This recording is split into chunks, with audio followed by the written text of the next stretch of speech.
Ahojte, v našej ponuke pribudol opäť nový tovar, tak ja by som vám ho chcela ukázať, aby ste ho nemuseli hľadať po stránke kade tade, tak sa poďte so mnou pozrieť, čo si nového u nás nájdete.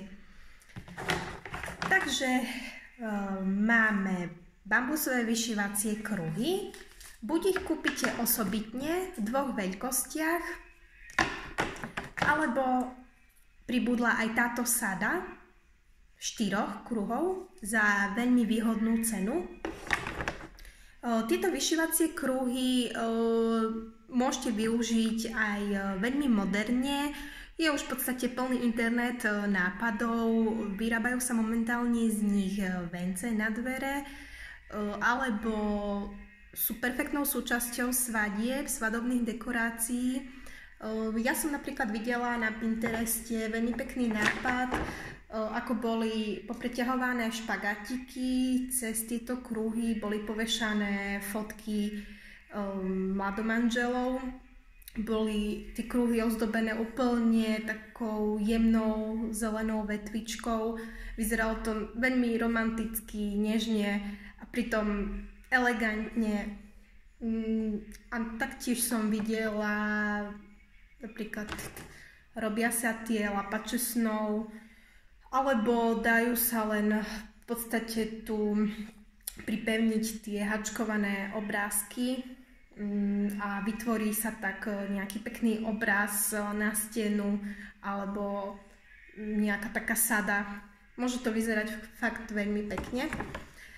Ďalej pribudol tovar takýto. Sú to gumy. Máme ich v týchto dvoch veľkostiach a sú výnimočné tým, že majú dierky. Čiže veľmi jednoducho z nich vyrobíte napríklad pánskeho motýlika. Stačí dať potom už len nejaký gombík a je to taká rýchlovka. A potom je to použitie úplne klasické do nohavíc a to už myslím krajčírky poznajú. Potom máme aj takéto klobúkové gumy. Čoraz častejšie ich pýtate, tak sme ich zadovážili aspoň v týchto základných 4 farbách. Možno práve teraz idú karnevály, tak možno, že niečo z toho použijete.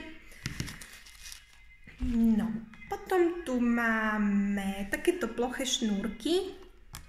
Sú veľmi pekné. Aj na pohľad veľmi príjemné a pôsobia ako ekokoža. Ja som napríklad raz vyrábala mantinel na postieľku a zháňala som nejaké také fakt super pevné šnúrky, s ktorými by som to mohla pripevniť a nenašla som. A práve toto je druh tovaru, ktorý by som povedala, že sa veľmi hodí práve na takúto vecičku. Máme ich v niekoľkých farbách, zatiaľ len zo pár metrov, ale ak bude veľký záujem, nie je problém doskladniť. Potom tu máme takéto gumičky na kotúčiku. Predsa idú svadby, robíte náramky s korálikou, tak možno využijete. A taktiež aj silikónové vlásce máme v takýchto kotúčikoch. Tiež sa hodia, ak vyrábate nejaké náramky, náhrdelníky. Potom máme aj pamäťové drôty. Máme ich v 5-gramových baleniach, buď na náhrdelník alebo na náramok, ale určite sa dajú využiť aj nejako inak. Neviem ako. Ak viete, tak mi napíšte, lebo ja takéto veci netvorím, ale taktiež to dosť často pýtate, tak snáď vás to osloví. A máme tu, ono to síce nie je novinka, mali sme to už aj, ale už dosť dávno a ja by som vás s týmito klieštikmi chcela zoznámiť bližšie, pretože je to neskutočne perfektná pomôcka. Ja napríklad, keď idem tvoriť kytice, ja bez toho ani nezačínam tvoriť, pretože ja sa cítim ako bez ruky, keď tu nemám. Ja ich totiž to využívam, keď chcem dozdobiť kyticu tými takými trsmi, čo predávame, tyčinky do kvetín, teda také trsy ozdobné, kytičky, určite to poznáte. A keď teda vyťahujem tie hlavičky ozdobné, tak mne sa nechce proste ten dlhý 10 cm drôtik stláčať nejako a proste to tam potom napchať medzi tú kyticu. Ja to robím takto rýchlo, že si ten drôtik proste cvakám. A práve tieto klieštiky sú perfektné na to také cvakanie takých tenších drôtikov, alebo ak používate umelé kvety, tam sú tiež také dosť také tuhé drôty a práve toto je perfektná pomôcka na to. Tak skúste, snad to oceníte tak ako ja a už sa toho nebudete vedieť vzdať. No a dnes nám prišiel takýto tovar. Som zvedavá, čo na to budete hovoriť, či vás to poteší, že sme takto rozšírili tovar, pretože bol to jeden z cieľov na tento rok, teda plánov, nie cieľov, lebo cieľ ešte je ďaleký, ale bol to jeden z plánov, ako sa opäť nejako odlíšiť ako obchod a čo priniesť nové. A keďže vidíme, že medzi naše zákazničky patrí veľa krajčírok, tak sme si povedali, že by vás mohlo potešiť práve niečo také. Tak od dnes nájdete u nás aj polyesterové nite, sú veľmi kvalitné.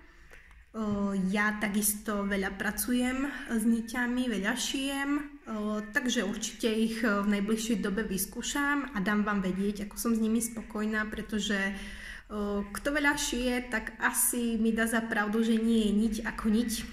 Teda aspoň si to myslím, no ja nie som krajčírka, ale už niečo mám ušité za sebou a veru, že mám problém nájsť kvalitnú niť a taktiež som aj zistila, že ani nemám kde tak kupovať.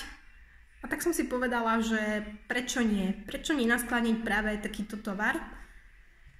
Máme ich momentálne v týchto dvoch farbách.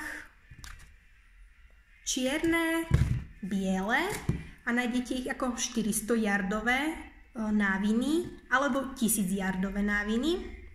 Sú za naozaj výhodnú cenu. Alebo ich nájdete v takýchto mixoch. Toto je mix, kde má každé jedno klbko, teda návin, 400 yardov, čo je dosť. Tie farby, čo nájdete v e-shope na fotke, tak si môžete byť istí, že také vám príde aj domov. Nemôže sa stať, že bude zamenená farba alebo niečo. Tieto farby sú stále, takže to, čo vidíte, toto vám aj príde. Môžete sa spoľahnúť. A taktiež potom máme aj takéto menšie balenia. Tie sú 12 kusové po 50 yardov, každý jeden návin. Tiež veľmi praktické, ako možno tvoríte len niečo menšie, alebo v podstate také domáce šitičko. Tiež za veľmi výhodnú cenu. No a ešte, aby som nezabudla, tiež ešte nám prišli ihly. Ihly sme už mali v ponuke, tiež takéto nadružené. A stali sa celkom obľúbeným tovarom, tak sme ich opäť naskladnili. Tieto sú síce 20 kusové, predtým sme mali trošku, myslím, tam boli 30 kusové ihly. To sú také tenšie, také nič extra, veď ani cena nie je horibilná, nejakých 59 centov stoja. Také, na domáce použitie. Ale tieto sú fakt peckové, tieto ma potešili, pretože ja aj veľa zošívam, keď napríklad hačkujem hráčky alebo nejaké hačkované taštičky. A minulé, čo sa mi zlomila ihla, taká obľúbená, s takým primerane veľkým očkom, tak už som odtedy ani nič nešila, kým som ju nezohnala. lebo fakt to bola taká moja kamoška ihla. A teraz som skúsila naskladniť takéto ihielky. Sú fakt super. Bola som prekvapená, keď som ich otvorila, že majú také dostatočne veľké očká, skoro všetky veľkosti. Sú tu vlastne 4 veľkosti a 20 ihiel. A je to anglická značka John James, takže vyzerajú byť fakt kvalitné.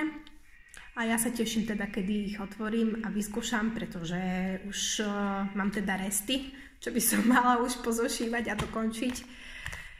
No, tak verím, že sa s tými ihlami skamarátim a že sa skamarátite s nimi aj vy a že sa vám budú páčiť, pretože fakt už v blízkej dobe, už by to aj bolo hotové, ale skolila ma choroba.